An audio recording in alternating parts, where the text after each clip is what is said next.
A lot of this isn't going to make sense to you, and I'm sorry about that. I'm just going to start at the beginning, with the house.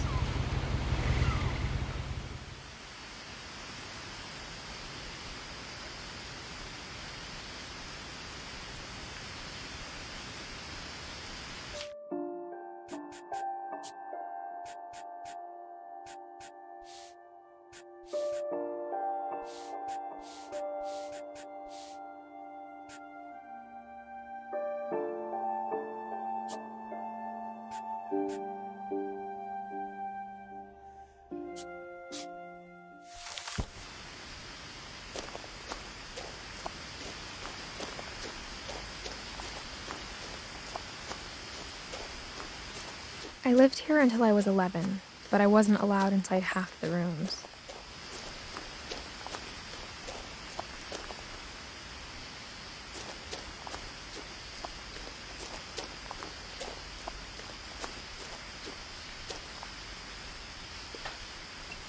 Inside the mailbox were bills from 7 years ago, marked urgent, open immediately.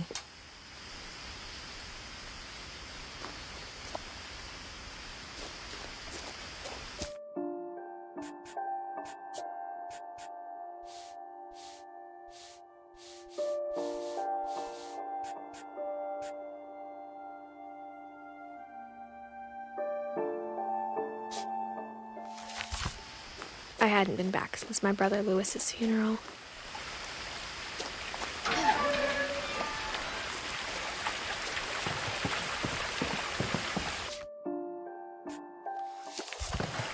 In her will, my mother left me a key, but didn't tell me what it unlocked. Maybe she thought I'd know, or she thought that the mystery would be enough to bring me back.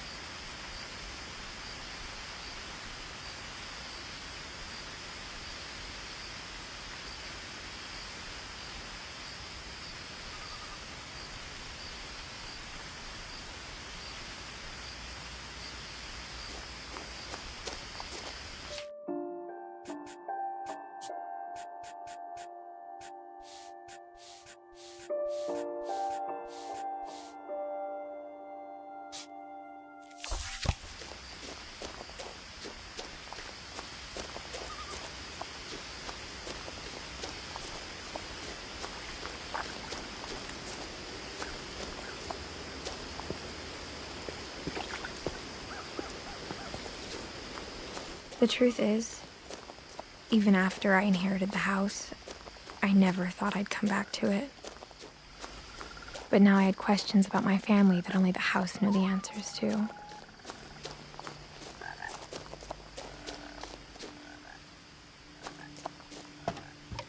The woods around the house have always been uncomfortably silent, as if they're about to say something but never do.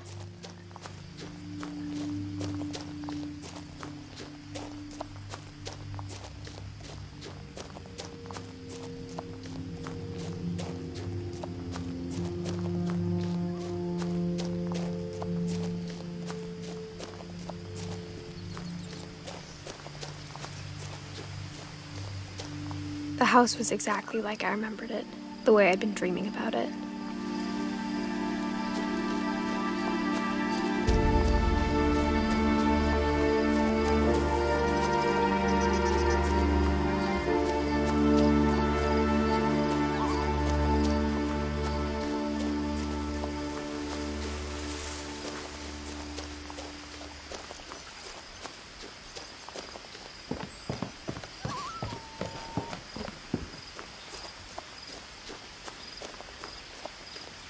As a child, the house made me uncomfortable in a way I couldn't put into words. Now, as a 17-year-old, I knew exactly what those words were. I was afraid of the house.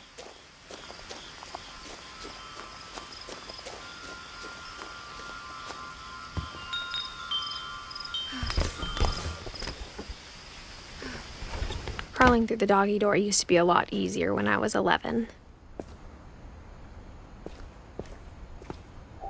The power had been turned off the night we left.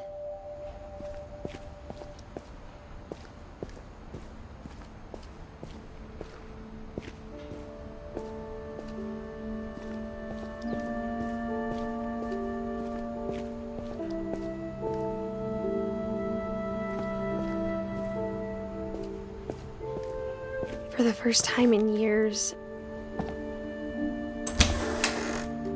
I felt like I was home. But instead of a family, there were just memories of one.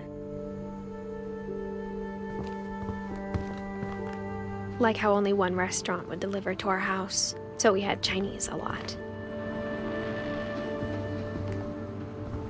Or how after Louis started working at the cannery, we all got sick of eating salmon.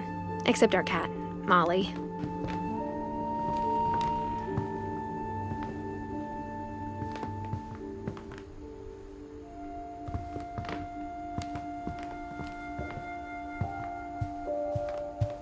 The table was still a wreck from the night we left.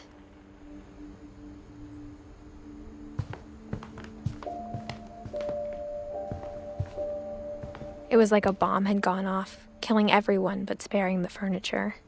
My mom was the only one of us who could imagine Great-Grandma Edie living in a nursing home.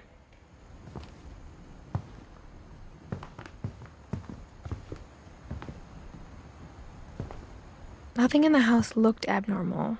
There was just too much of it, like a smile with too many teeth. Even the fireplace had a story. Edie told me the bricks came from the original house, after it sank.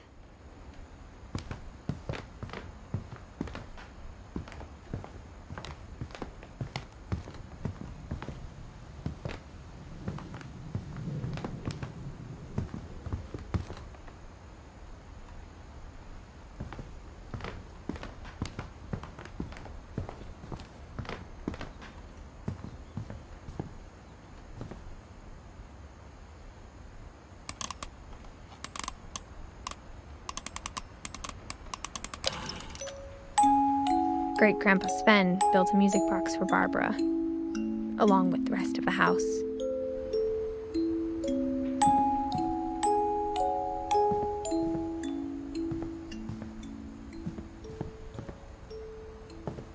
A lot of things got left behind in the whirlwind of that last night.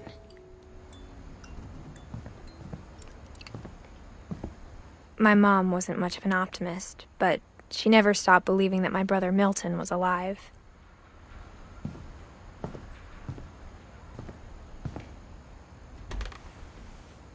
Edie told me once that every finch who ever lived is buried somewhere in the library.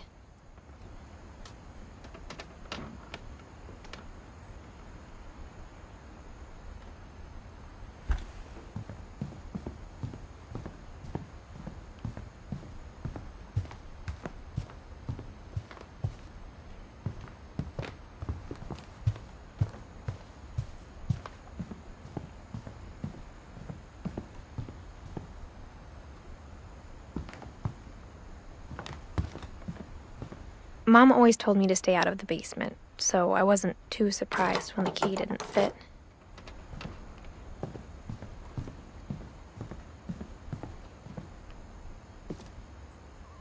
After Milton disappeared, Mom sealed up all the bedrooms.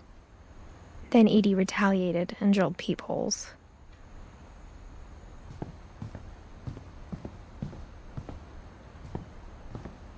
Whenever people ask me about my family, the first thing they always want to know about is Barbara.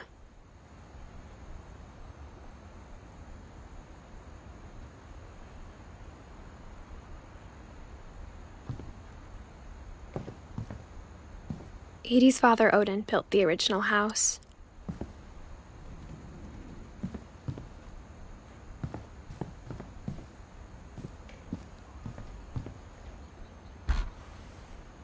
Barbara was a child star for 2 years, until America grew out of it.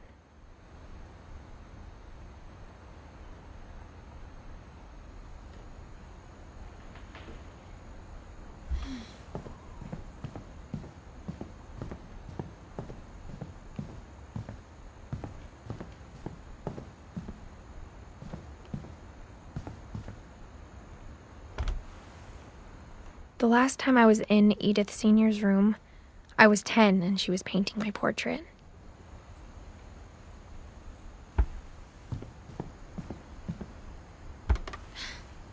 As a kid, I just assumed every house had peepholes and sealed rooms you weren't allowed inside of.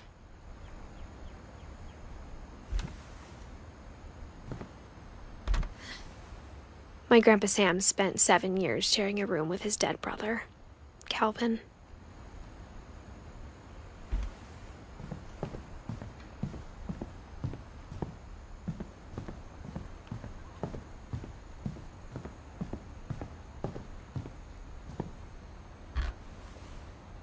Molly always seemed like a girl I could imagine being friends with, if she hadn't died in 1947.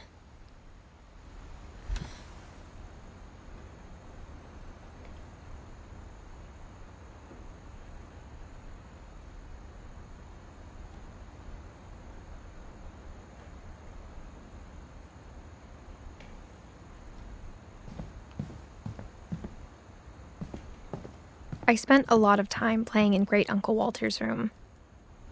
I think my mom sometimes regretted not sealing it up. Lewis told me there were secret passages, but I never believed him.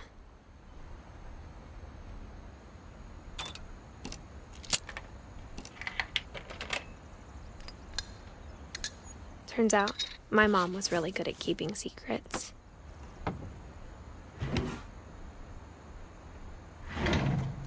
Now it was time to find out what my mom had been afraid of.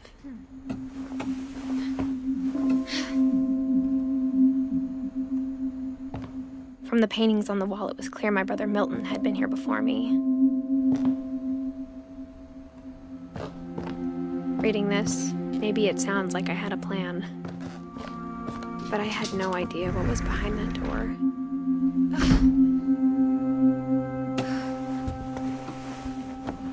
Just like I had no idea where all this was gonna lead.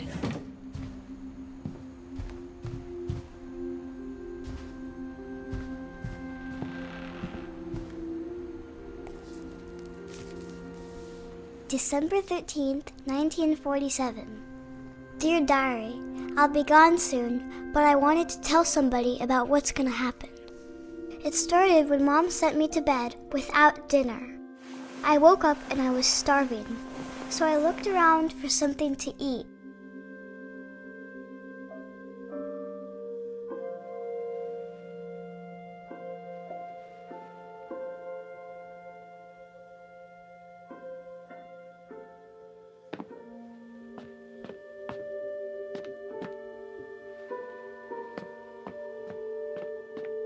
My Halloween candy was all gone.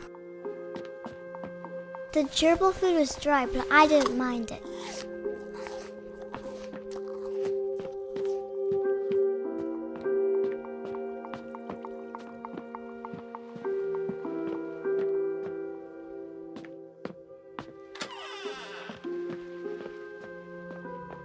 I kept eating and eating.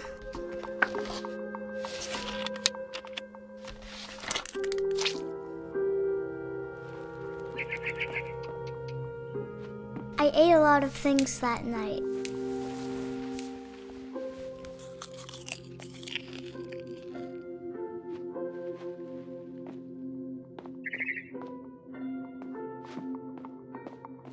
Then I heard chirping outside my window. It was a barn swallow going back to her nest. I reached out for her.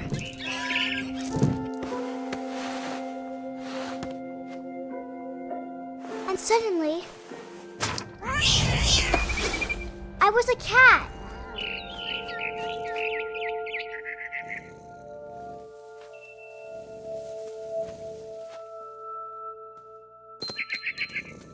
I tried to be quiet, but the bird was really scared.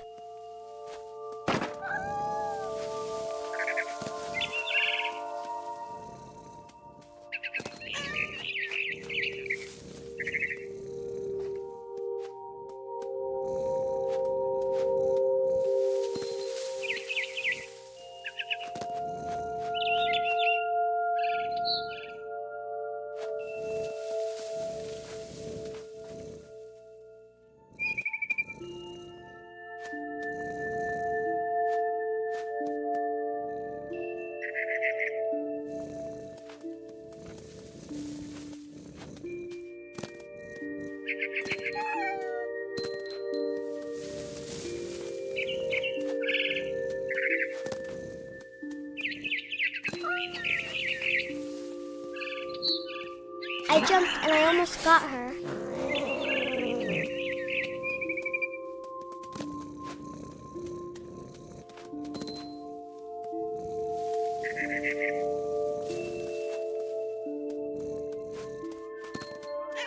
Now I was up in the big tree.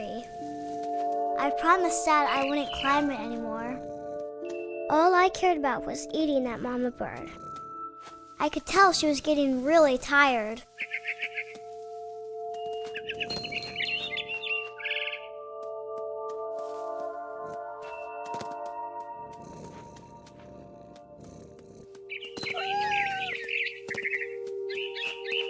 I gobbled her up. And suddenly, I was an owl. First, all I heard was the wind. Then I heard little teeth nibbling in the grass.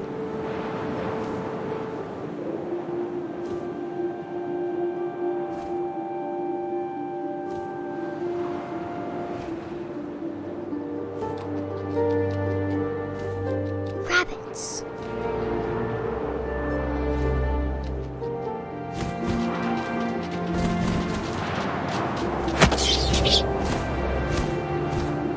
I imagined his face looking up and seeing mine through my talons. I swallowed him up, and I didn't chew one bit. Then I flew off to find something bigger.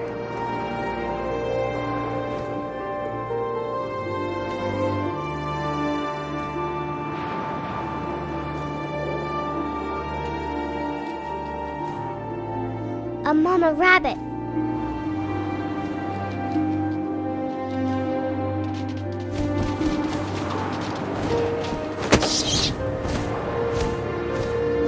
She was almost too big to carry. I started choking, but I couldn't stop eating. And suddenly, I was a shark.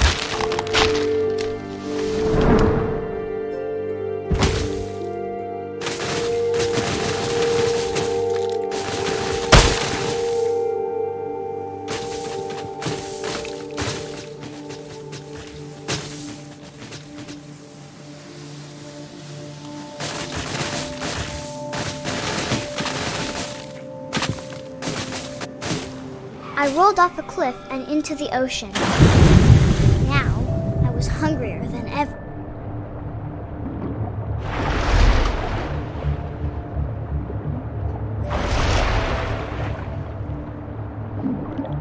I wanted fat, juicy seals.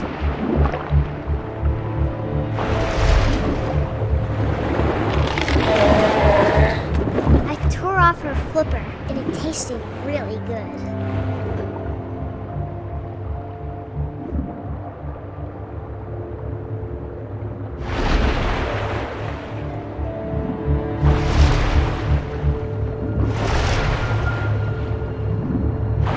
Grabbed on tight. When I was so hungry, I jumped out of the water. When I opened my eyes, everything had changed.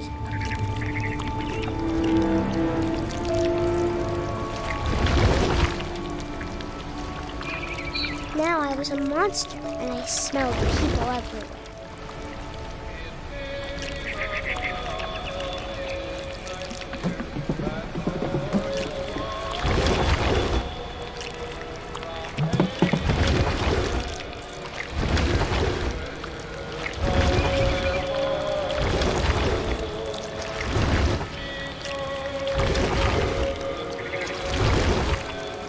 I was big, but I moved real quiet.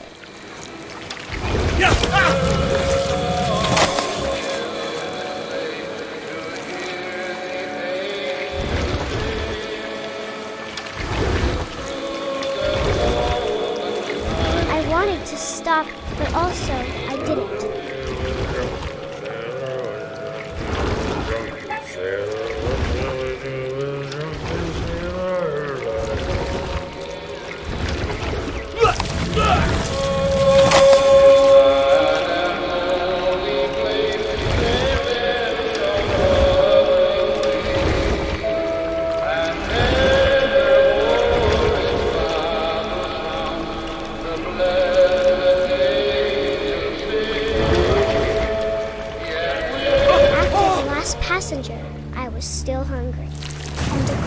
water and smelled something new. Something I had to have, so I swam towards it.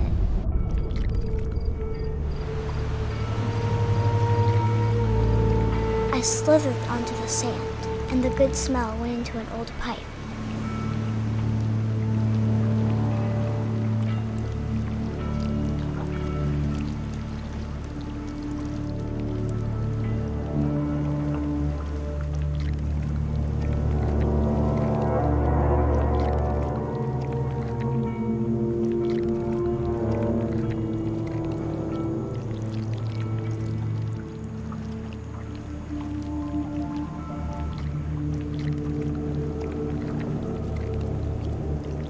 I got closer and closer.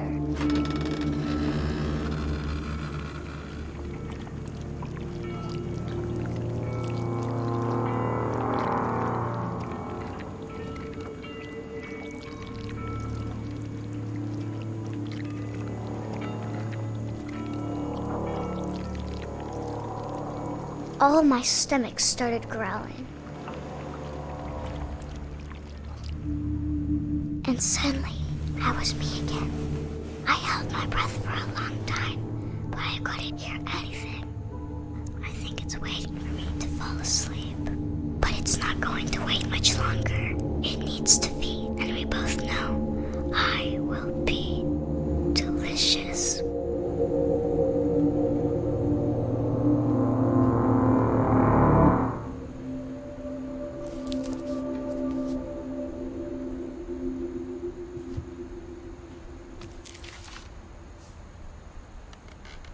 I'm not sure if I believed all of that, but I'm sure Edie would have.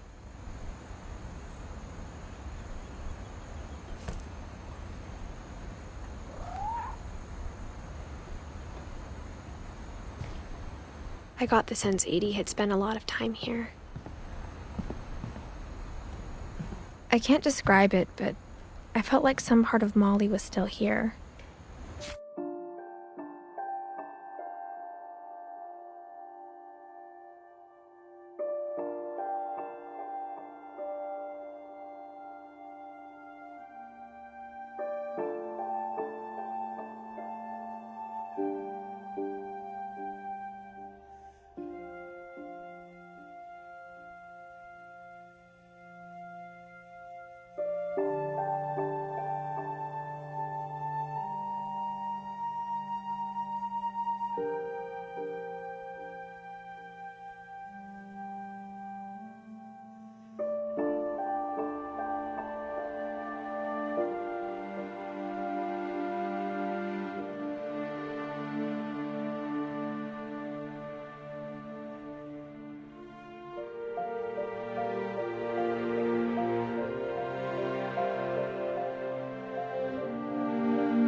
I grew up looking at Molly's room. Molly's gerbil had a tiny bedroom with its own even tinier gerbil cage.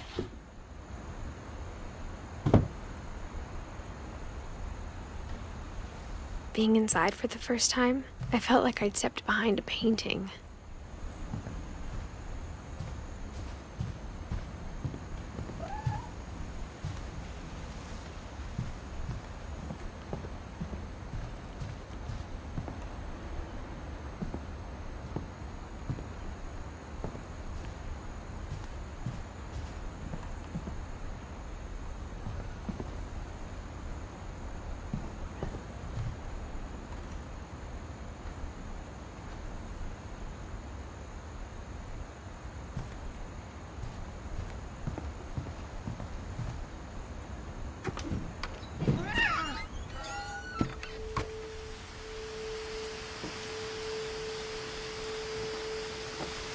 This will be obvious later, but my mom never told me any of these stories.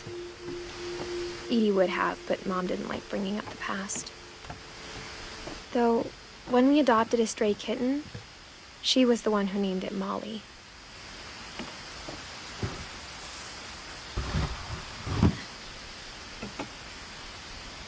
I spent a lot of time in Great-Grandma Edie's room.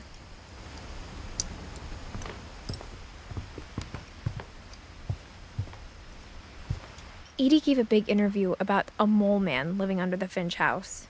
My mom was furious. I hadn't thought of myself as Edith Jr. for a long, long time.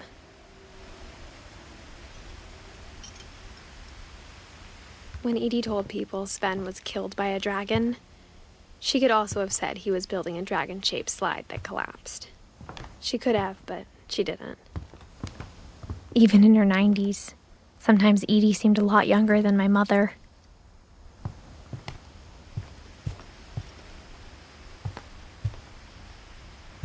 Louis died a week before we left, but Edie had already started to memorialize him.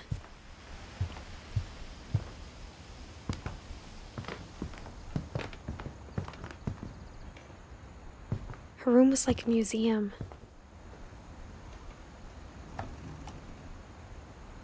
For 500 years, the Finches have been famous throughout Norway for their fortune and misfortune. Odin Finch buries the latest victims of the family curse, his wife Ingeborg and their newborn son, Johan. On January 7th, 1937, he set sail with his family and his house, hoping to leave the curse behind. But 40-foot waves off the coast of Washington send the house and Odin to the bottom of the sea. Odin's daughter Edie, with husband Sven and baby Molly, step ashore on their new home, Orcas Island. Odin Finch is the first to be buried in the new family cemetery. His daughter Edie is already dreaming of a new Finch house.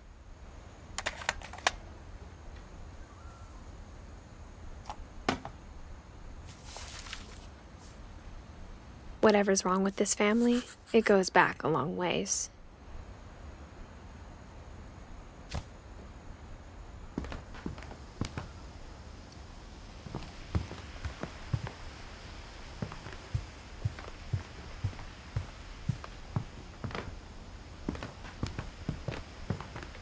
One summer, they evacuated the island, but Edie refused to go.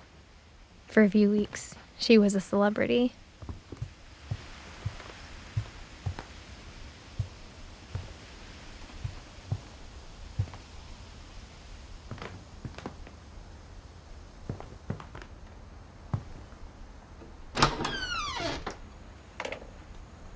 The only trace Grandpa Sam's first wife Kay left on the house was the pink bathroom. It was a pretty big trace.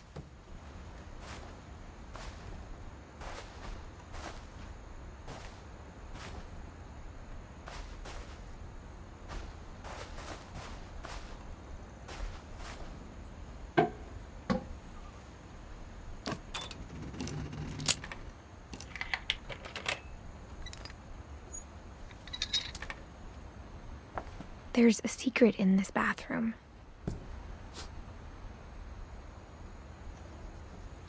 It's in the last place you would look. It isn't in the cupboard. It's hidden in this book.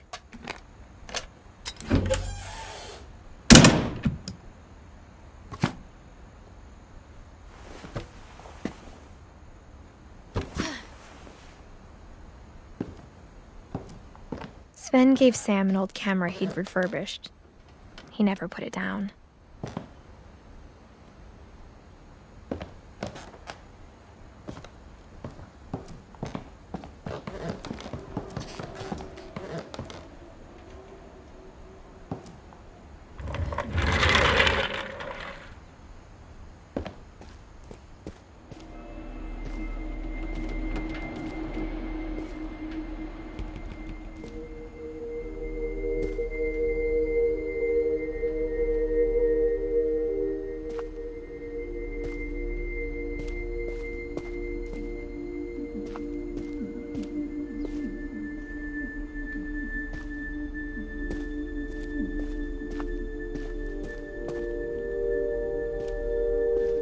I knew Grandpa Sam had a twin,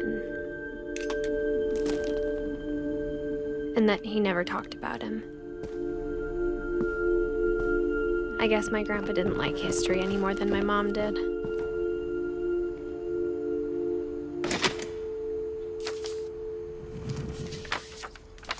How I Want to Remember My Brother by Sam Finch. The thing I remember is that when he made up his mind, that was it.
My brother said he'd die before he ate another mushroom. And he did. At Barbara's funeral, we swore we'd never be afraid again. And he wasn't. I think Calvin always wanted to fly. Sam! Calvin! Dinner's ready! Coming! But that day, he finally made up his mind to do it.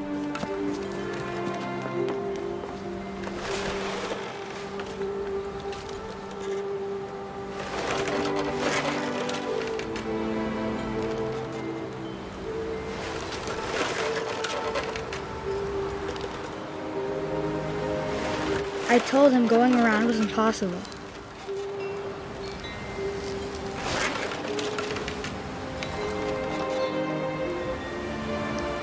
Maybe if I hadn't said that.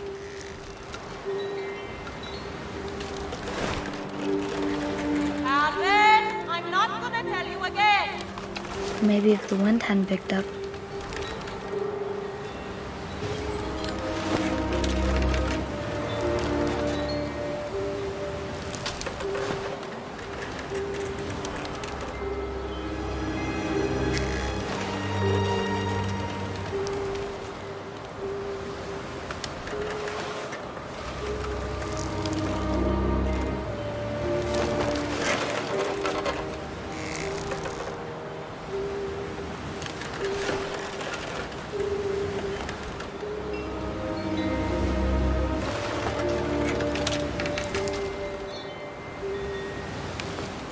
Then maybe he'd still be here. But I doubt it.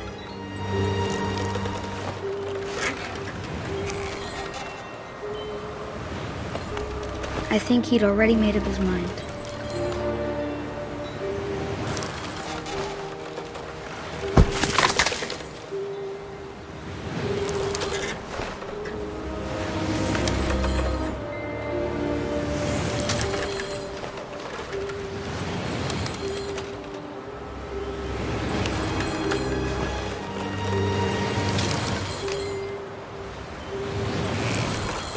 That's what I want to remember about my brother.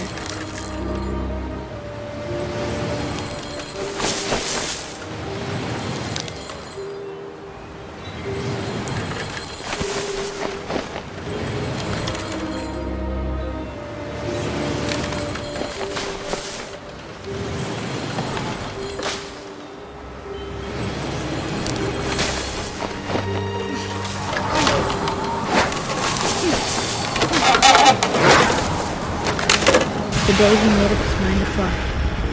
And he did.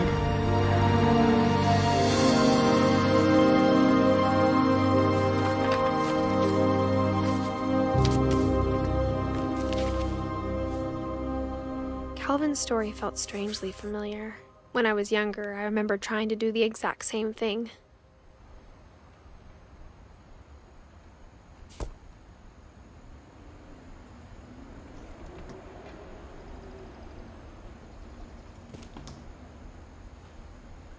After the funeral, Edie roped off Calvin's half of the room.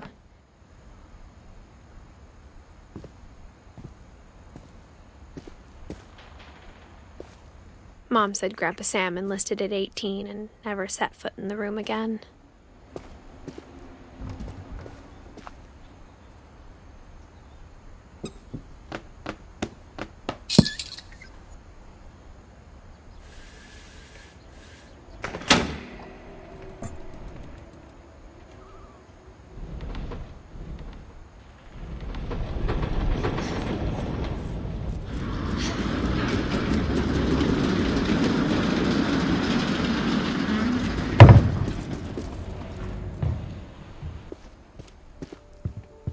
The passages were a pretty tight fit. They'd obviously been built for smaller hands and bellies.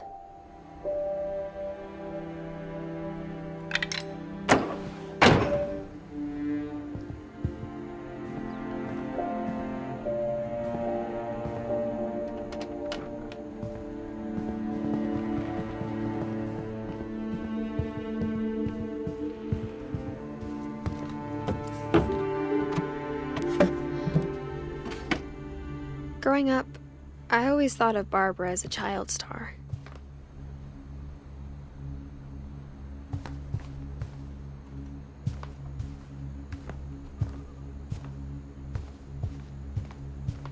I never thought about how hard it must have been for her afterwards.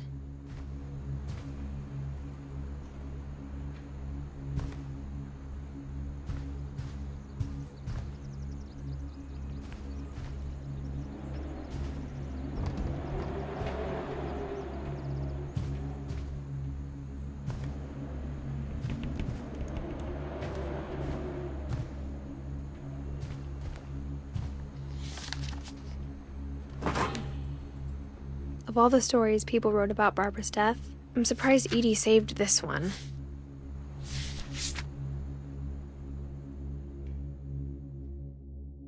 Old Jack here with another ghastly tale inspired by America's most unfortunate family. I'm calling it The Surprise Ending of Barbara Finch. As a child star, Barbara was famous for her scream. Now at 16, she was all washed up. A has-been. But in a lucky break, she'd been asked to perform her signature scream at a local convention for monster movie fans. It was just the boost her career needed. Unfortunately, her scream hadn't aged well. Getting better. I think you just need the right motivation. Her biggest fan and current boyfriend, Rick, was about to demonstrate when... Now that was a great scream. It was Barbara's father, Sven. He'd slipped into a table saw and had to be rushed to the emergency room. So Barbara got stuck babysitting her youngest brother, Walter. Her convention comeback was cancelled. Okay, I'm hearing frustration, but I'm not hearing terror. What if I tried... A gang of hoodlums in Halloween masks have been terrorizing Orcas Island tonight. Police are urging residents to... That came from the basement. You're right! Also, I loved your delivery on that. Why is your basement door locked? Because my dad likes making puzzles and secret passages. There's a key hidden in the music box. The secret is to keep winding and winding until finally the key pops out. Thanks, babe. I'll be back in a sec. 20 minutes later, Rick hadn't returned. So Barbara went to look for him, right on cue. She reached for the music box. And as she wound the key, she listened for Rick, but the house was silent.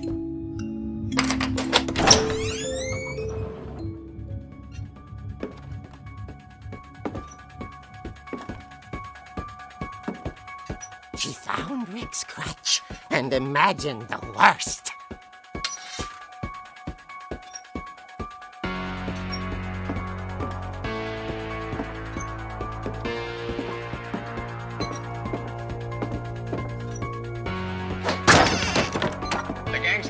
Infamous Hookman killer, Dr. Carl Hamill, who impaled and then ate his family 10 years ago tonight.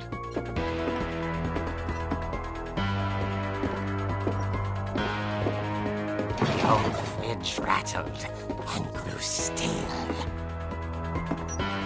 Oh dear! Oh! Rick? Barb, relax. I was just trying to scare you to help you find your scream. Well, I'm not scared, Rick. I'm furious. Then act furious. All I'm getting from you now is that you're hurt and confused and... She threw him out, but she kept a little something to remember him by. Barb, have you seen my other crutch? And she was still holding it when she fell asleep watching the late picture show. Hours later... Barbara! Walter, what's going on up there? Ah! Okay, I'm coming up, but if this is a trick, you're dead, Walter.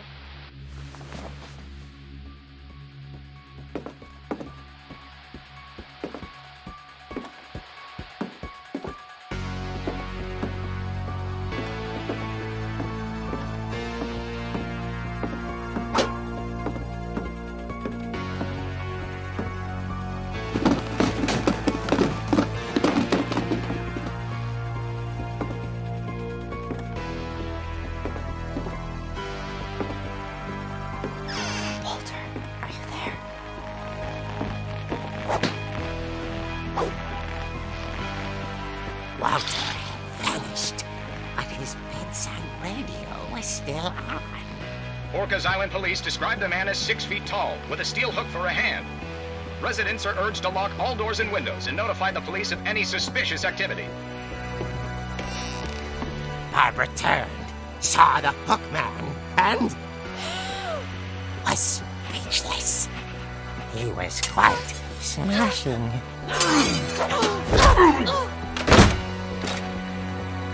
And he was. He couldn't get enough of Barbara. Okay, Barbara, there's gotta be another way out of here.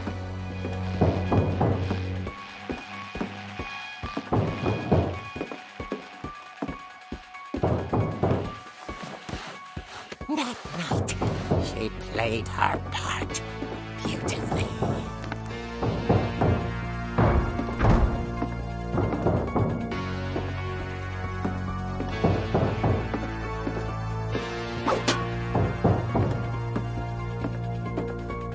She thought about abandoning Walter, but just couldn't do it.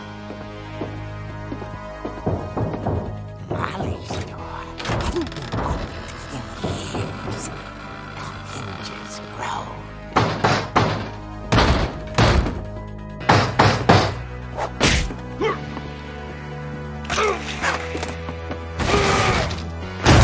He wasn't moving, but she sensed the story might not be over yet.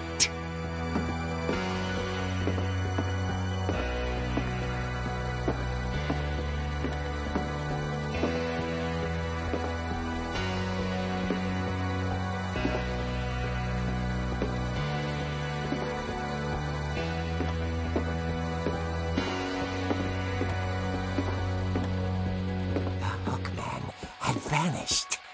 She listened for his breathing, but all she heard was...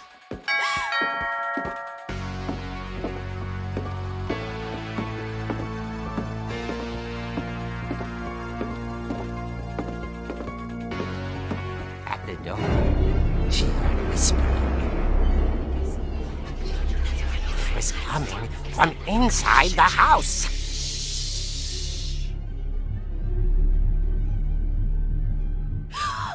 Oh dear. The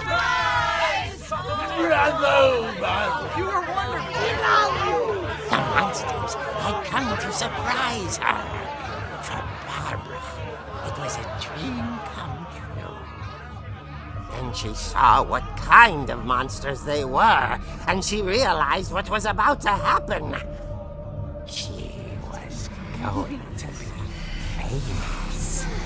And with her final breath, Barbara Finch gave the performance of her life.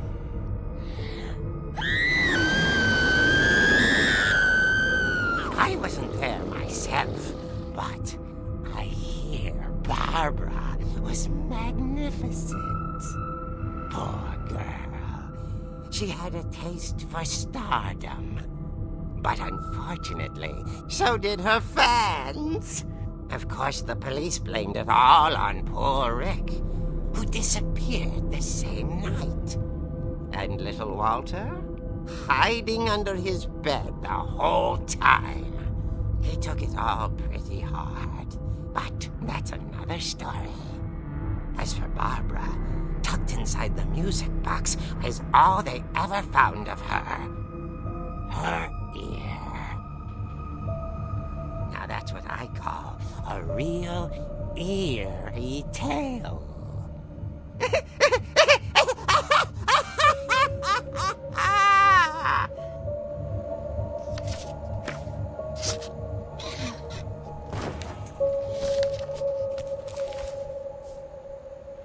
Edie told me all Barbara wanted was to be remembered, as absurd as that comic was. Maybe what Edie saw was a happy ending.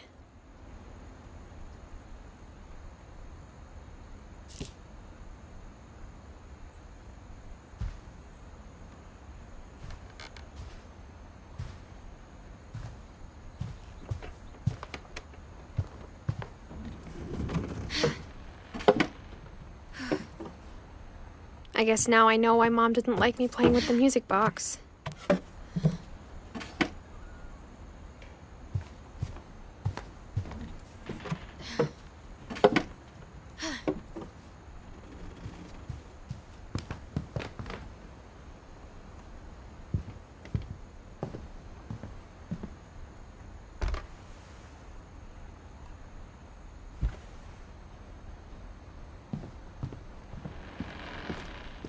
Mom must have locked the third-floor stairs on the night we left.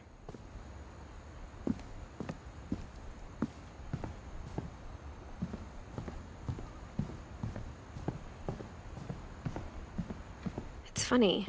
All those times I played with the music box and never found the basement key.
Mom said the basement was off limits, unless I wanted another tetanus shot.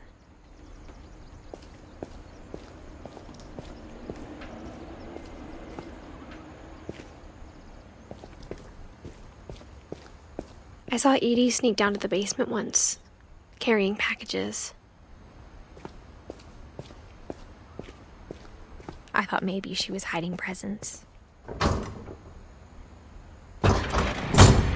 It turned out she was hiding a lot more than that.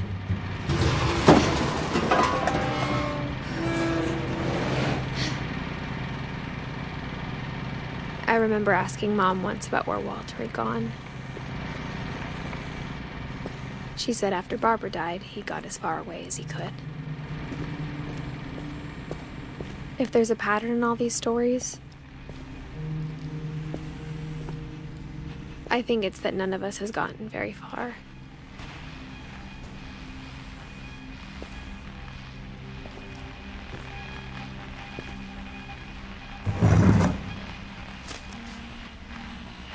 Goodbye, everyone. I can't believe I've been down here for 30 years. On that first day, after the shaking started, I didn't think I'd survive a week.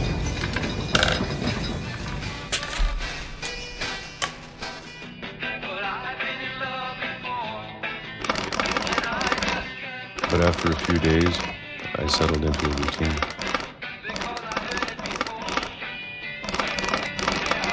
That's what kept me sane.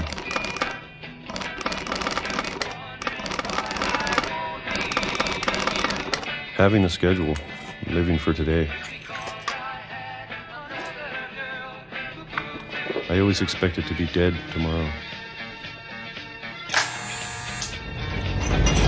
But if you wait long enough, you get used to anything.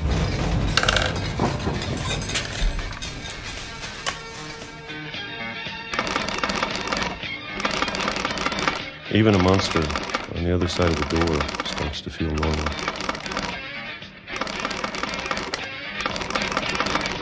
Almost friendly.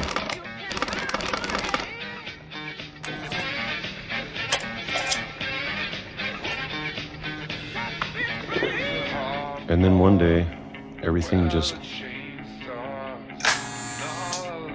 stopped. Whatever that thing was, it was gone. Maybe it got tired of waiting. Or maybe I just got tired of being afraid.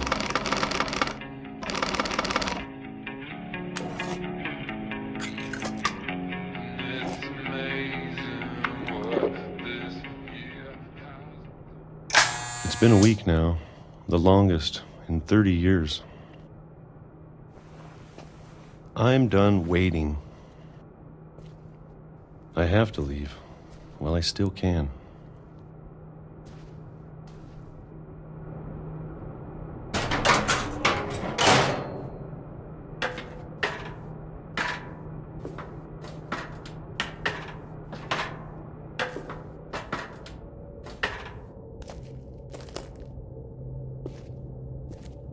I know it's out there somewhere. Whatever killed Barbara and Molly and Calvin.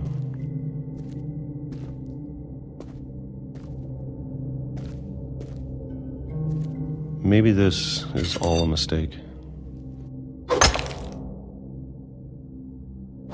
But I need to stop living the same day, even if it kills me.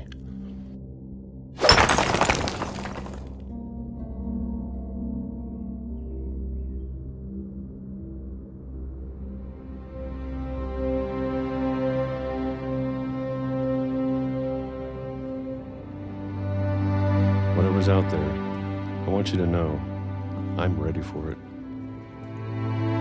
I'm going to appreciate all of it. Especially the food. I don't mind if I only have a year left. Or a month. Or a single week. I'd be happy with one new day. I can already imagine the sun on my face.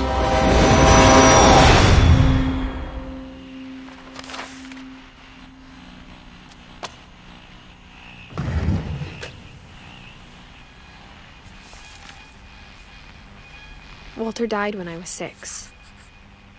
I can't believe my mom never told me he was down here.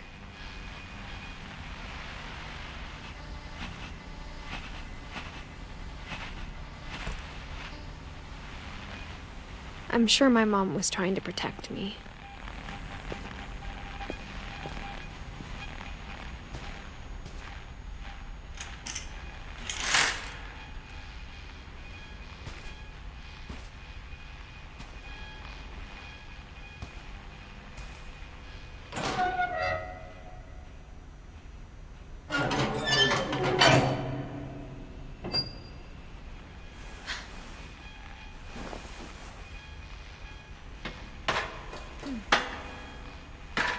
Maybe she was afraid I'd end up like Walter.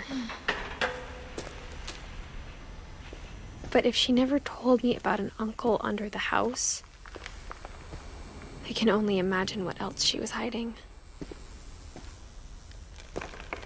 I don't want to make the same mistakes she made. Trying to bury something that's still alive.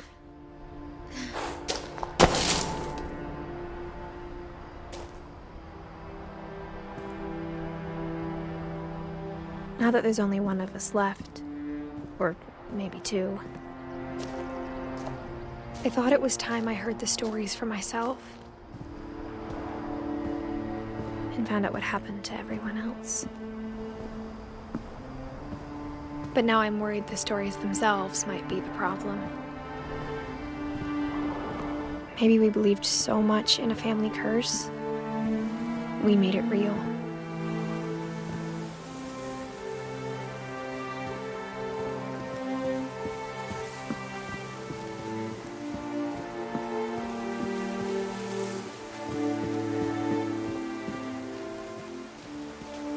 I don't know if I should even be writing this.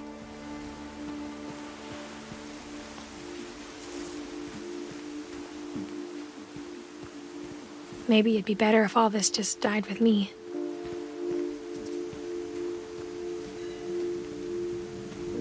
But I thought you should know about your family.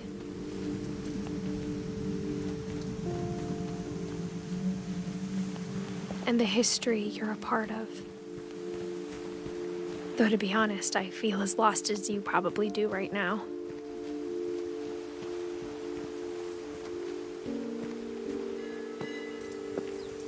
I think the people in these stories believed them, for what that's worth.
And when you look at the house, it had that history of imagination and stubbornness and madness.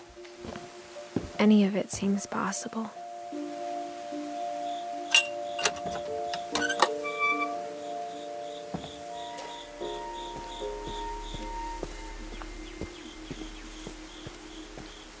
I think we've been surrounded by death for so long, we've just gotten used to it. What kind of family finishes building a cemetery before starting the house?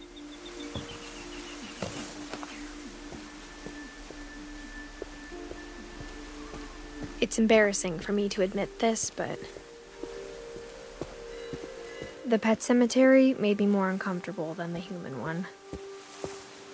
3 of the gerbils were mine, and 2 had been my fault.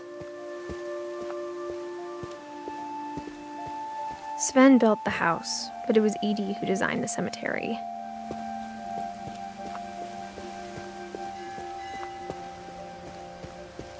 I'm sure Odin's monument had been Edith's idea. My mom was always trying to move on, but for Edith, the past never went away.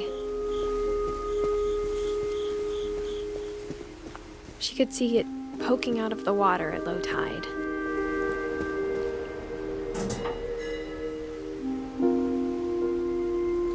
Edie said she dreamed about the old house every night.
Edie's side was always easier for me to understand. But the older I get, the more I can see where my mom was coming from.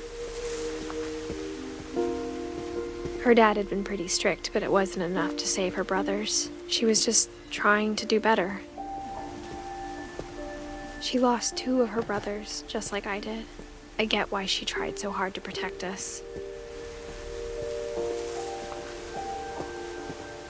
There's so many things I wish I could ask my mom now. Part of me thinks this is what she wanted all along. For me to come back someday and find everything out for myself.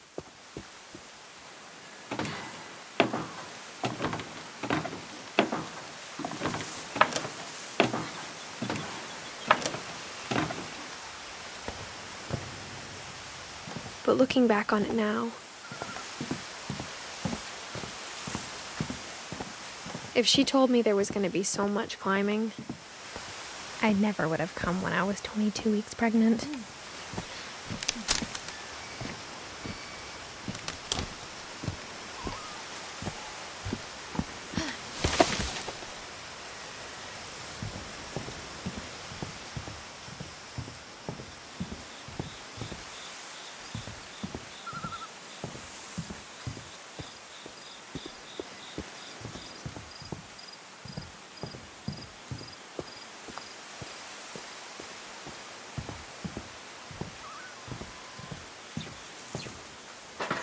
I never met Grandpa Sam, but I think he and my mom had a lot in common.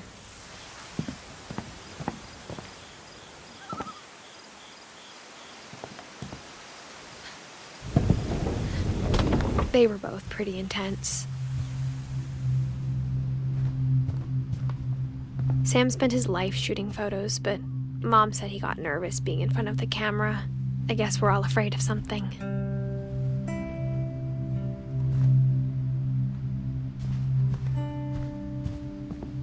Instead of hiding from death, Sam seemed to go out of his way to meet it.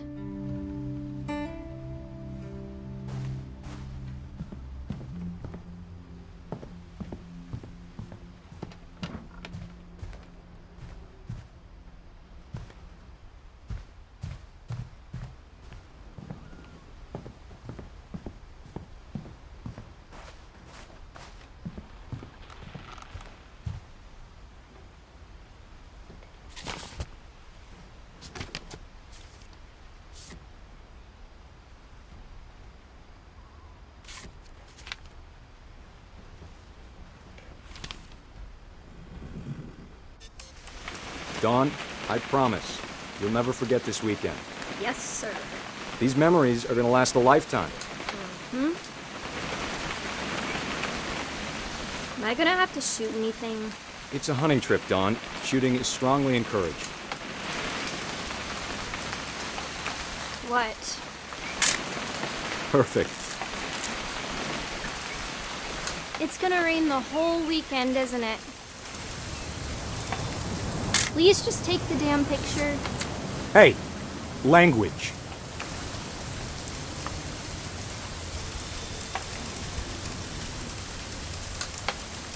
I will never forget this weekend, Dad.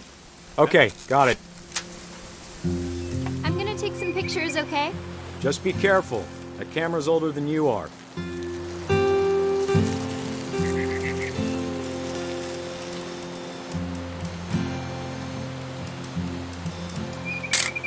You're right, Dad. It's starting to clear up. Still freezing, though.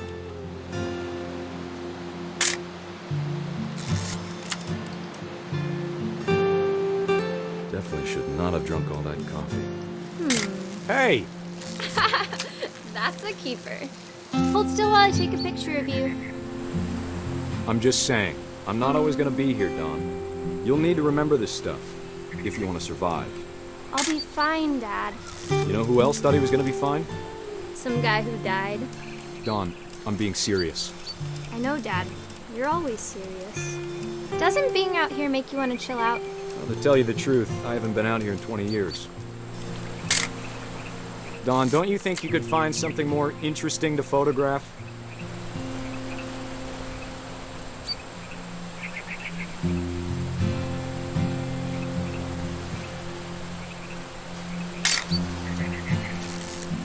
Last time I was with my brother Calvin.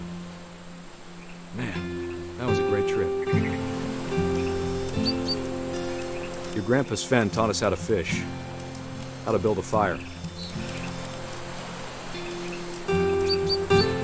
We found an old logging trail.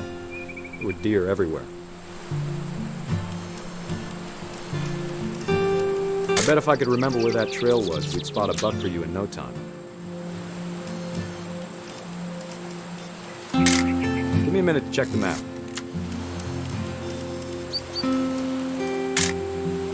You don't need to waste any more film on me, kiddo.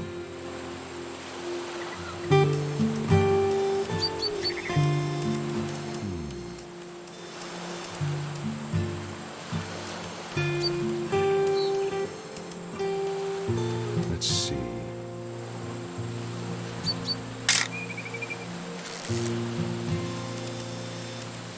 Maybe.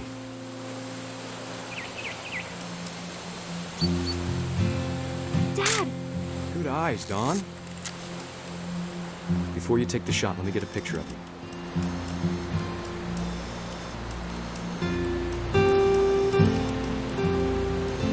Dad, I... Just breathe. Let me get behind you. Do I have to do this? Dawn, you don't have to do anything. But if you want to survive... Great shot, Dawn!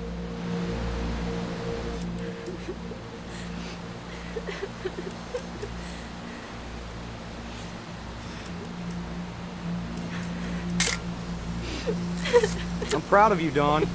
Always remember that, okay?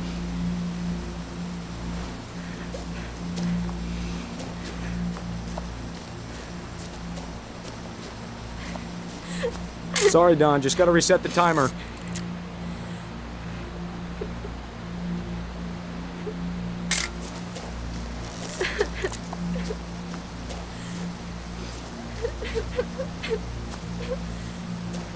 Dad, it's twitching. I think That's it's totally sick. normal, Dawn. Just focus on the camera. Try not to think about... Dad!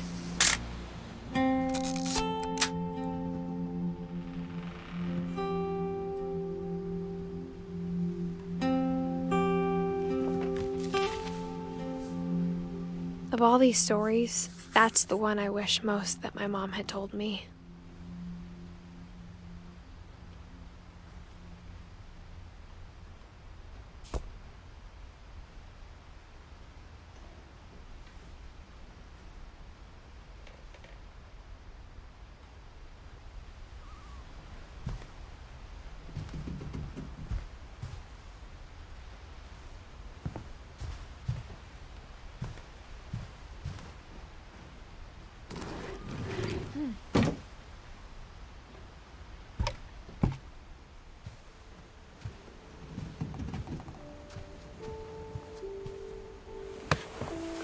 After Sam died, my mom and Edie got really close.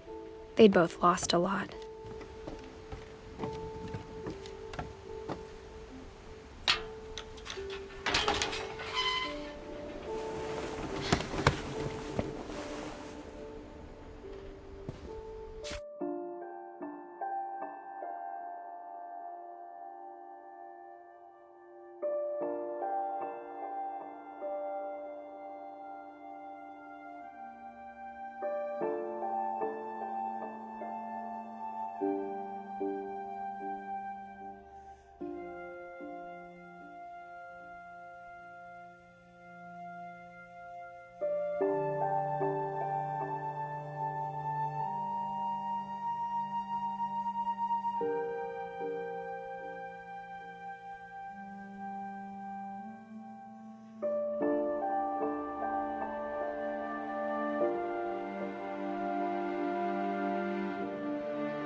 Dear Kay, do you remember the way Gregory used to laugh when he thought he was alone? Like something funny was happening, but only he could see it.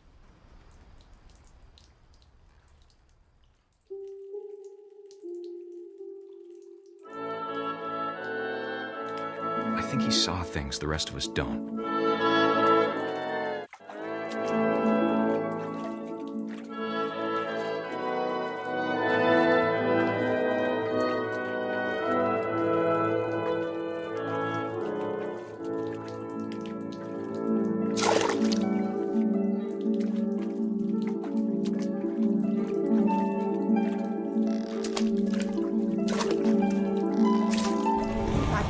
Gregory, it's time to...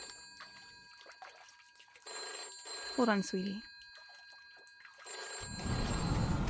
Hello? Sam, I told you I don't want to talk right now. I wonder what he saw. What his world was like.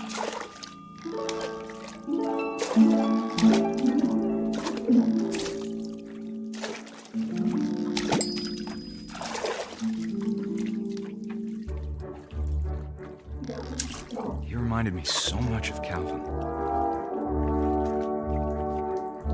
Lost in his imagination.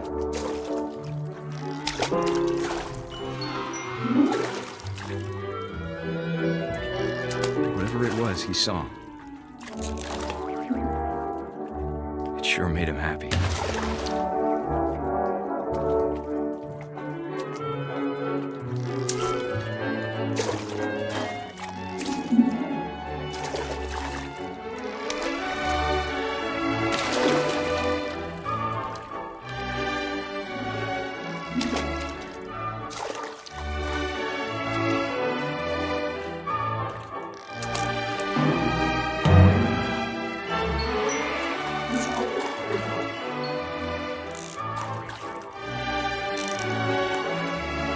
silly it sounds.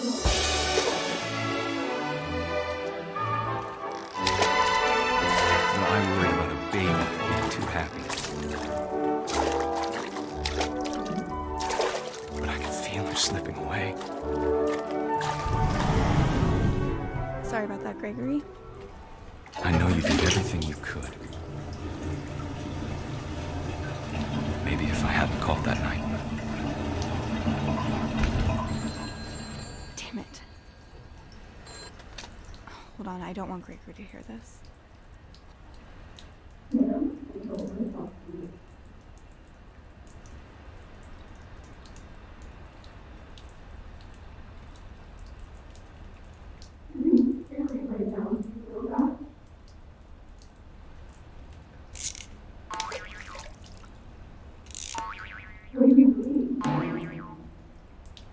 I wish she could have told.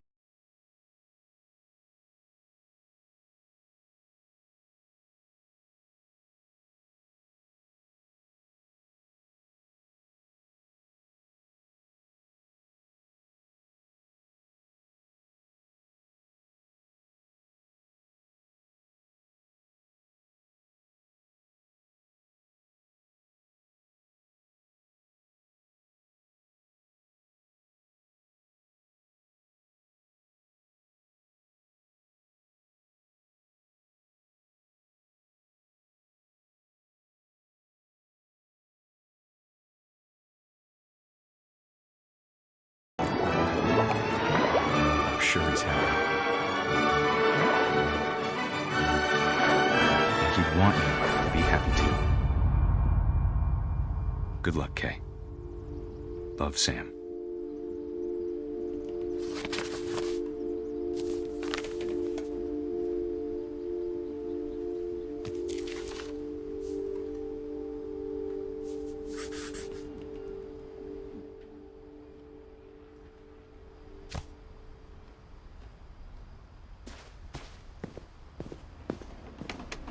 I can't imagine my mom ever writing poetry, and yet...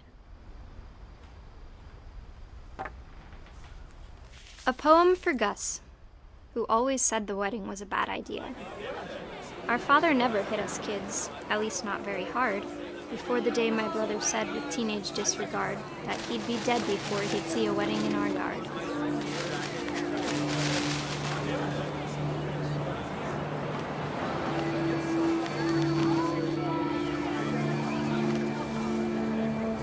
My father made him come, of course, but Gus stood far apart, just flew his kite and bottled up the storm inside his heart.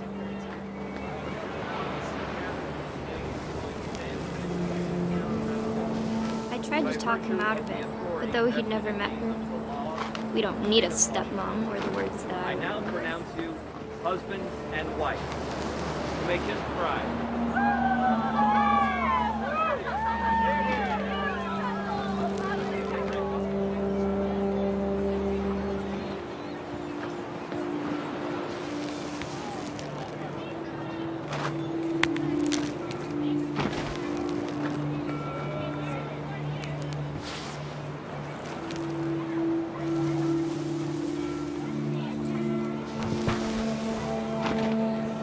When the time for photos came, Dad ordered him to come here.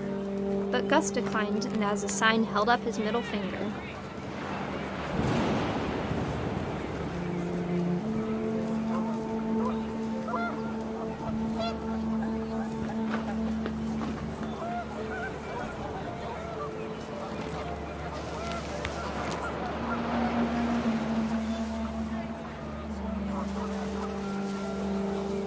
The wind picked up, and panicked geese appeared and quickly went. But all the humans did that day was go inside the tent.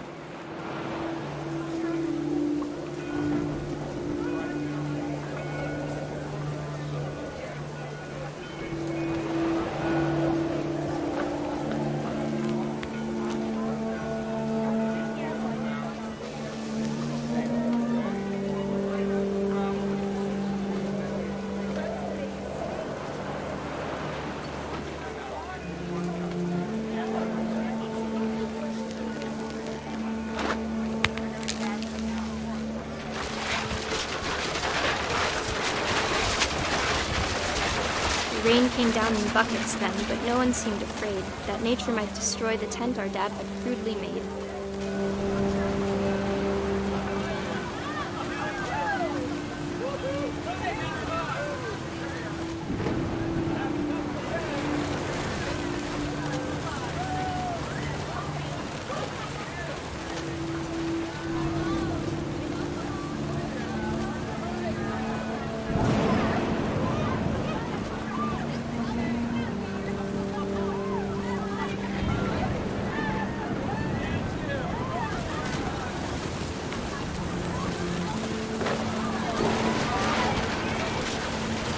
Thunder sounded much too close and full of angry power, but all my father said to this was, "Make the music louder."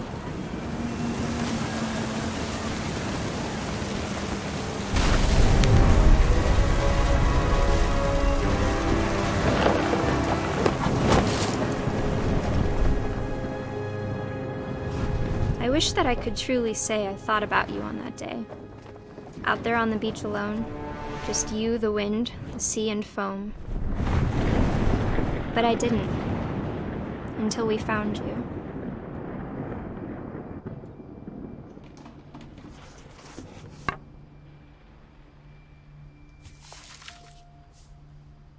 She never talked about him, but Mom told me once if I was a boy, they were going to name me Gus.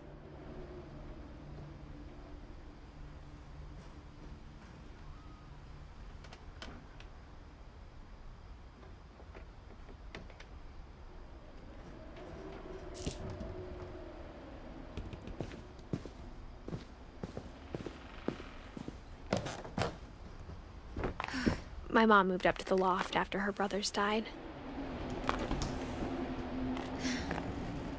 At the time, it was as far away as she could get.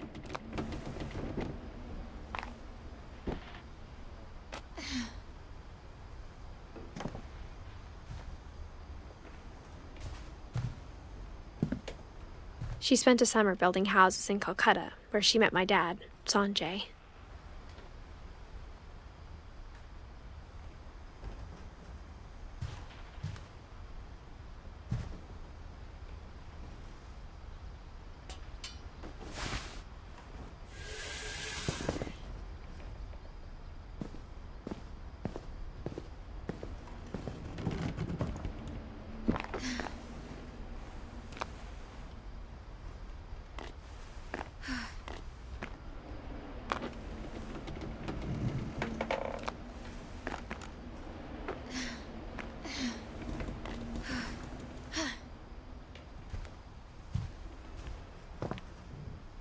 My mom moved to India a week after graduation and got a job teaching English.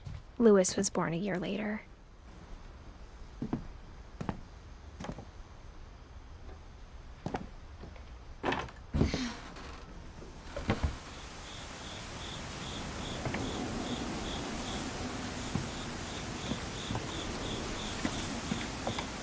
When my dad died, I don't think Mom knew where else to go. I'm sure Edie was happy to have her back.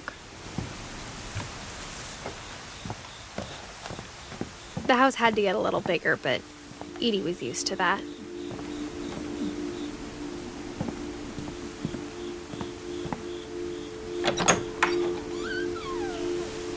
And for a while, things were good. Almost normal.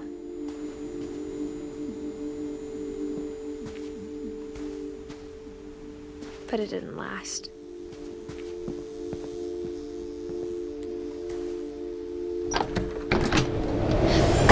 The beginning of the end was Milton's 10th birthday, when Edie gave him a castle.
think Edie was happy to finally have another painter in the family.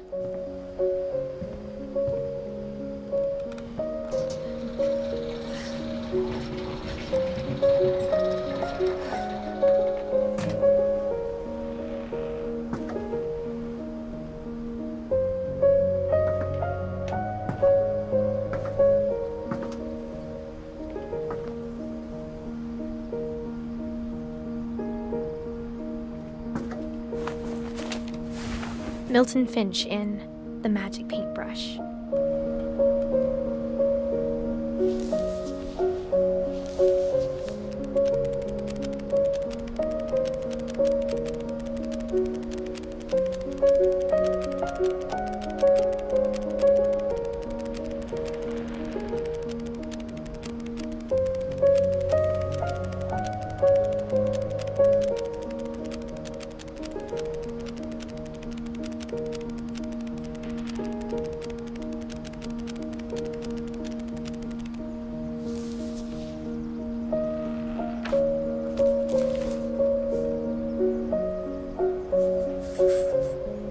I was 4 when Milton disappeared.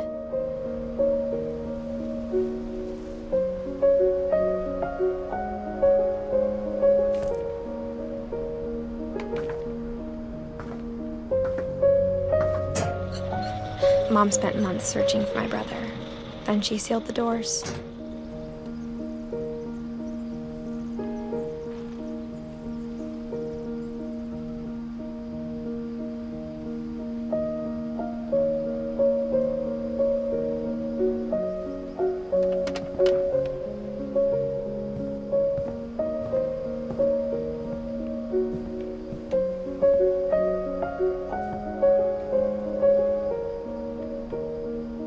Whatever Milton had found in the house, Mom didn't want it getting out.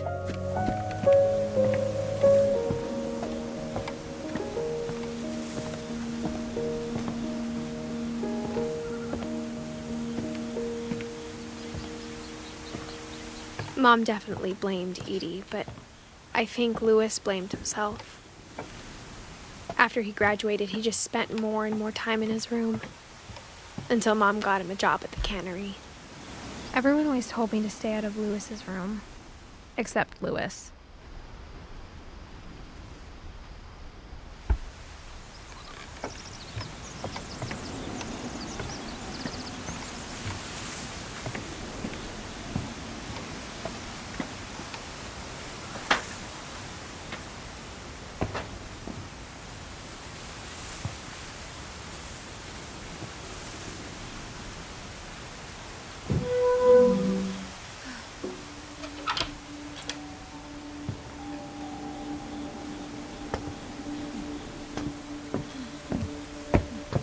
Louis's room smelled very, very familiar. That part of him lived on.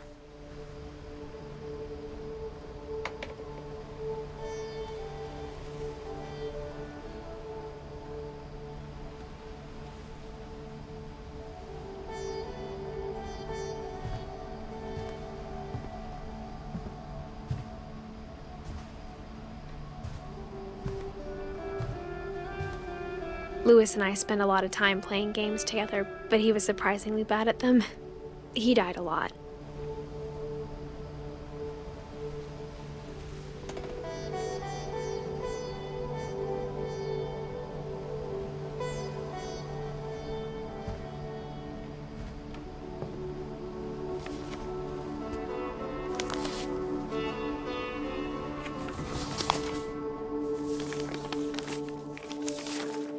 Dear Mrs. Finch, as Louis's psychiatrist, I can understand your desire for an explanation. As I see it, the trouble began in January, shortly after we convinced your son to seek treatment for substance abuse. Newly sober, I believe Louis first noticed the monotony of his daily life.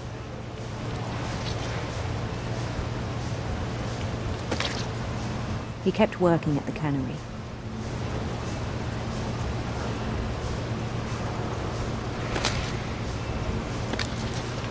But he withdrew part of himself.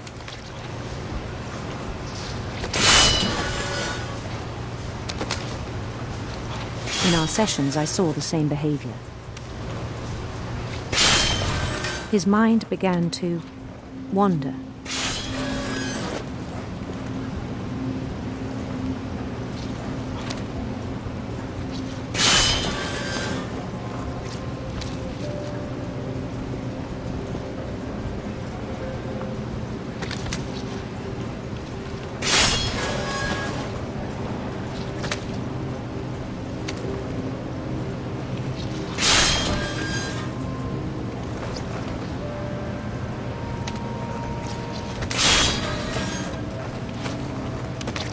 I asked him to describe it. He said he started small.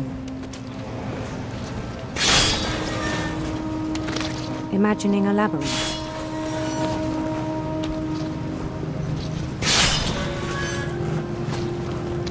He'd feel his way about.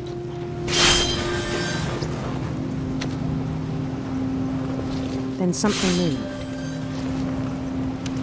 Bats and toads.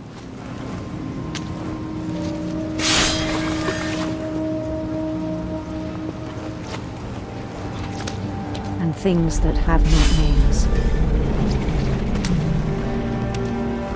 He knew it was all in his head.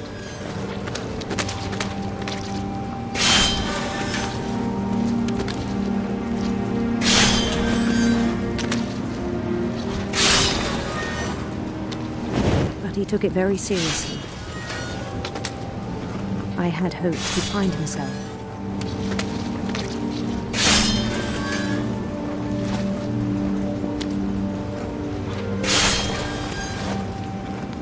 But he found something more.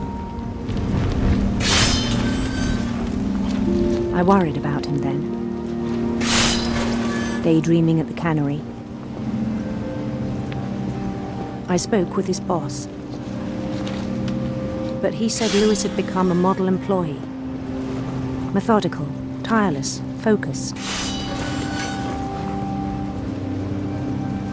Like a whole new Lewis. So I let him go on.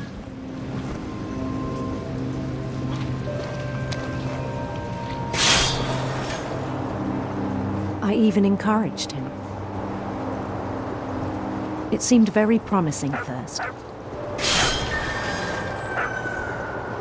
He told me he'd made a new friend.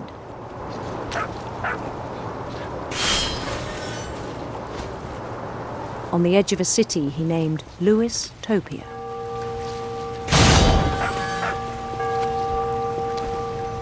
He built the city up slowly, brick by brick. Then he made musicians.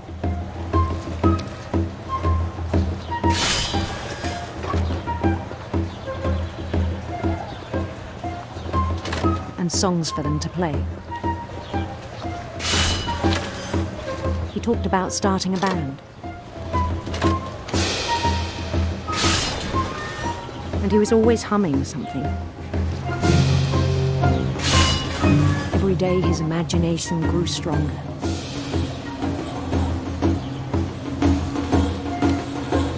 He no longer spoke at the cannery. But his chopping was as reliable as ever. Then one day it struck him that all the cheering crowds, even the stones under his feet,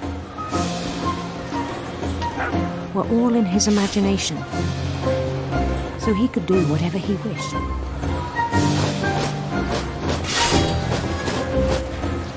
He held an election for mayor. And he won. They begged him to stay, but his mind was already wandering. It became a game for him.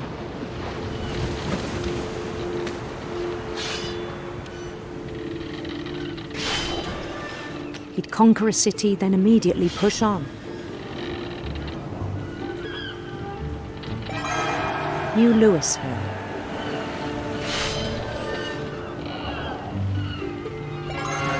St. Louis.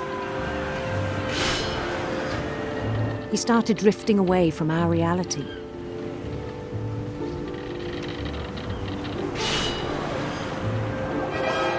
Minneapolis, until one day he forgot to go home from the cannery. Even as his mother pleaded with him, part of Louis kept sailing on.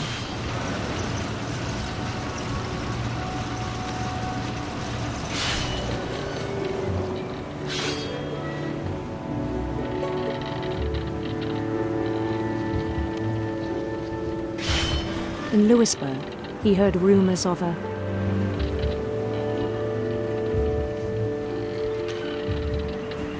beautiful prince.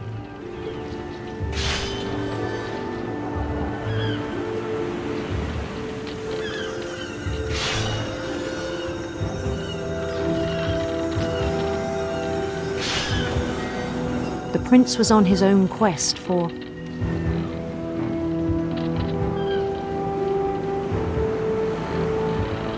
radiant rainbows.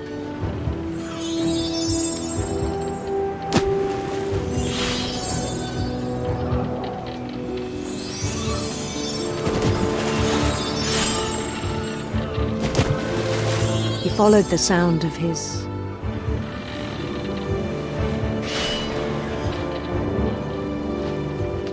silver harp.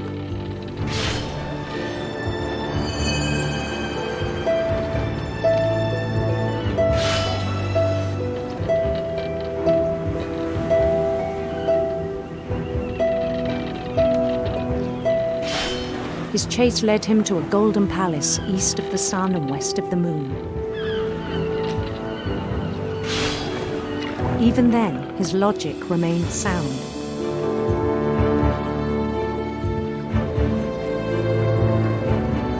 He knew the world was all in his imagination.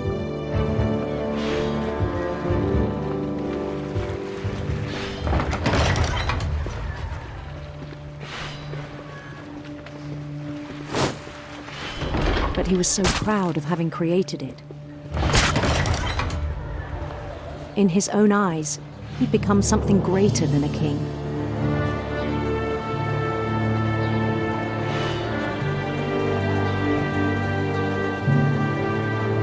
For someone who'd never known success in the real world, I think it was overwhelming.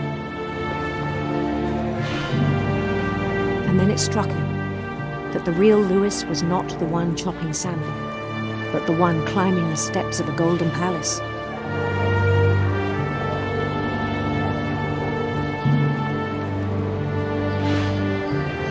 My imagination is as real as my body, he told me. It was hard to argue with him.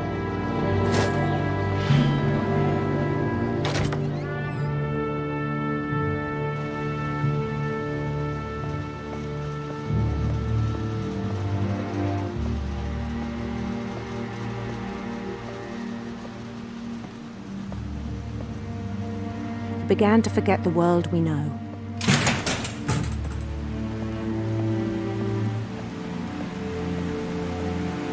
I think it pained him to remember Louis, the cannery worker.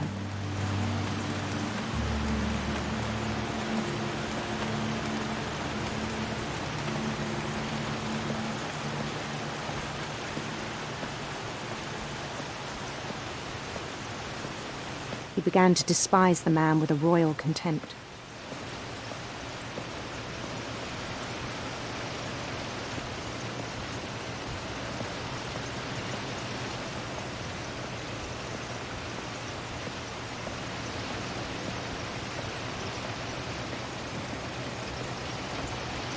I still thought I could save him.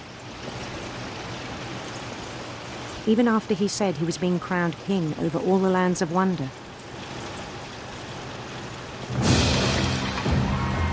The palace would be packed with his companions.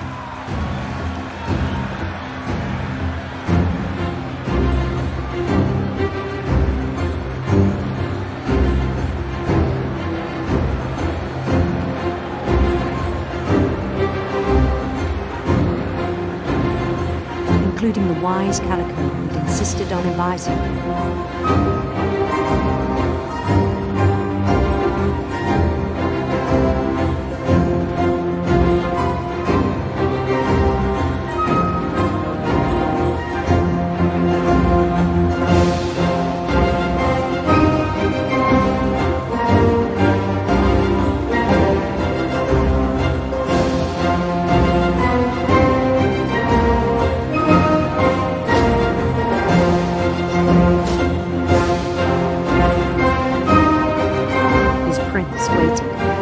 his crown.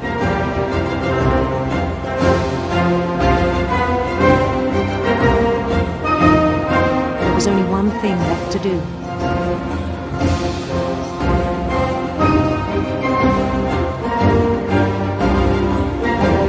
Bend down his head.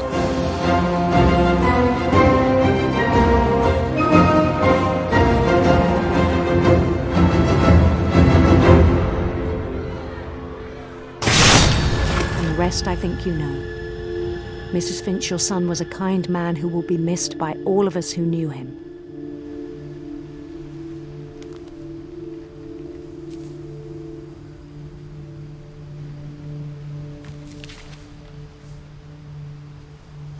My brother was really cool. I wish you could have met him.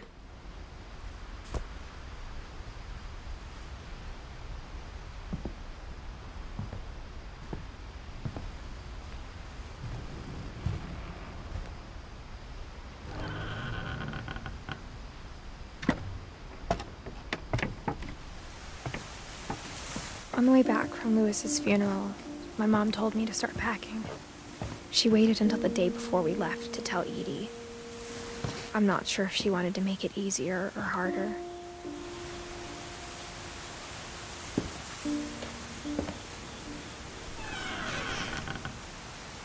I wish we'd stayed.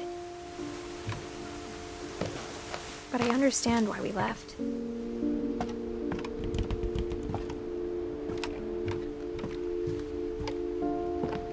My mom ended up leaving everything behind.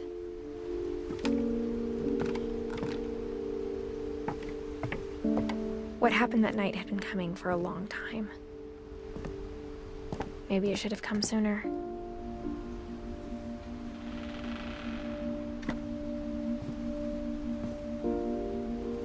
But it had to end one way or another. All that's left now is to tell you about that last night.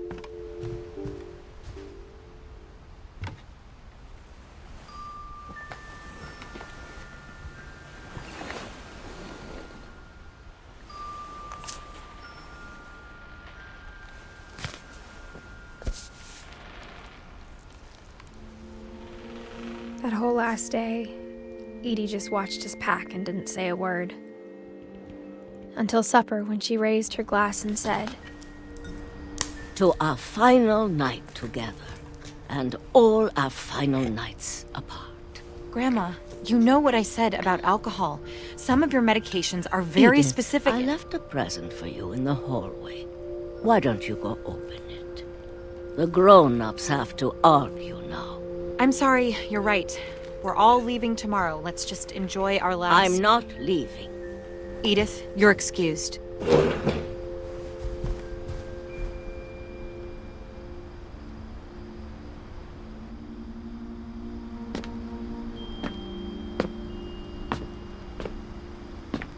The power had been shut off that morning, but Edie always had plenty of candles. When my mom sealed the library, I don't think she knew about the other entrance. Or that Edie had a key to it.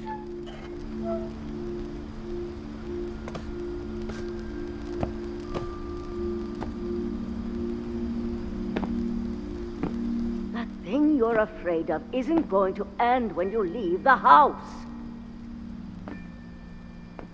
Edith has a right to know these stories. My children are dead because of your stories. I think it's best if Edith and I leave tonight. We'll have the nursing home send a van for you in the morning, okay?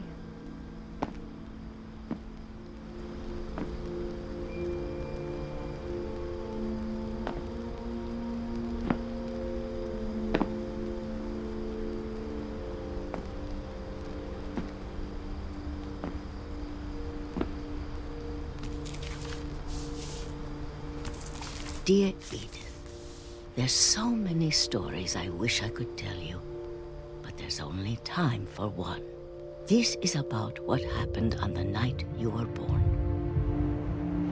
That night, the tide went way, way out.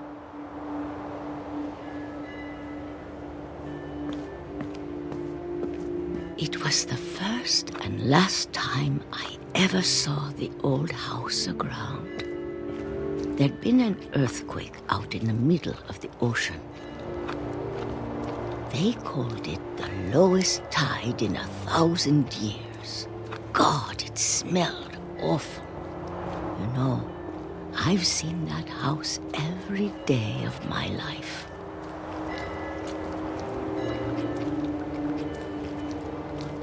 But I never thought I'd go back to it.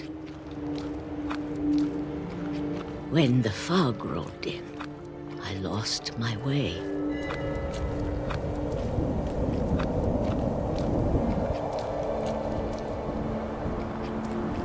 I got turned around.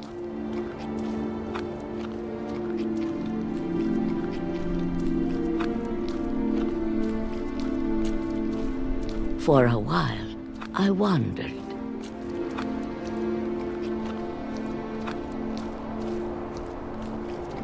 I started seeing things.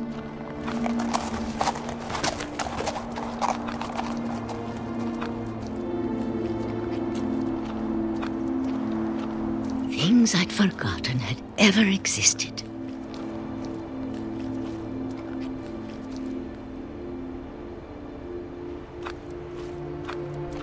But when I saw them, they felt like old friends.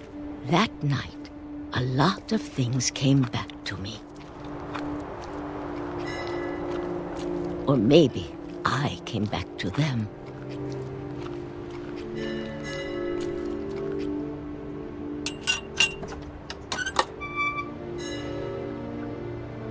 Things I can't explain, but that I need you to try and... Edith, what are you doing in here? It's mine. Edith! Mom, you're gonna rip it! Let go! I kicked and screamed, but Mom dragged me to the car.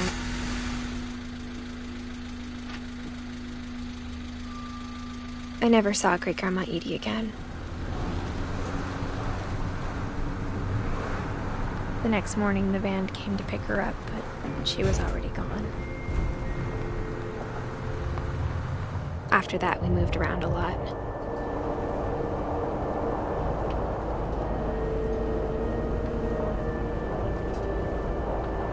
We both tried to make the best of it.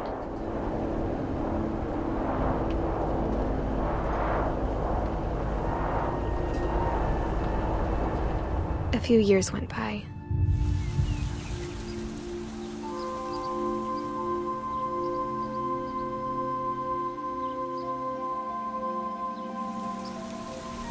My mom didn't like to talk about it, but she started getting sick a lot. The rest happened pretty quickly.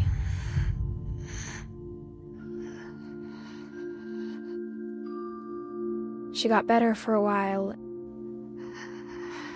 and then she didn't. And then I was alone. The last finch left alive.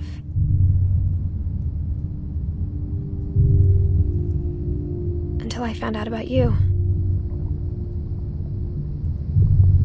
I'm still not sure what to tell you about all this. If we lived forever, maybe we'd have time to understand things. But as it is, I think the best we can do is try to open our eyes. And appreciate how strange and brief all of this is. This journal was supposed to be for you. But now I hope you'll never see it. I just want to meet you and tell you all these stories myself. But I guess if you're reading this now, things didn't work out that way.